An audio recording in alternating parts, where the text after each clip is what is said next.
म्हापशा शहरातले सारखे सेंटराक असलेले लक्ष्मीनारायणाचे देऊळ आयतारा राती कडे चोरांनी फोडले आणि फोंडपेटी आणि थोडे चांदीच्यो आणि हेर वस्तू धरून सुमार 1,70,000 रुपयाचे वस्तू चोरांनी फारायले.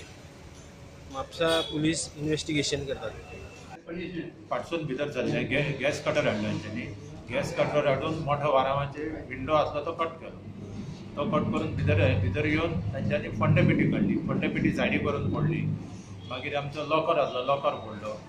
वयर ऑफिस फोडलें आमचें हॉल फोडलो. मागीर भटाच्या घरान गेले. भटाची आरमार फोडली.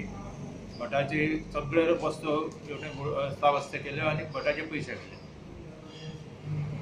हांगाच्या फोंडपेटी सोडून जवळ 1 लाखाचो हे गेले प्लस फोंडपेटीचो अरावंड 70,000. गर्भकुडीन वचपाक तोडले तांच्यांनी पूण गर्भकुडीन वचपाक तांकां मेळ्ळें ना. तांकां कितें तरी चिनाल जालें आनी ताका लागून ते सगळें सांडून पळय.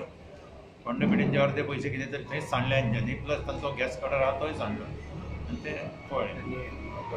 भट सकाळीं आयलो जवळ जवळ 5:45 तेन्ना भटाक कळ्ळें. भटान रोखडो तांकां फोन मारलो 5:45 चोरी जालें तेन्ना आमी हांगा येवन पळयलें फाटल्यान कटरान ते कट केल्ले आसा.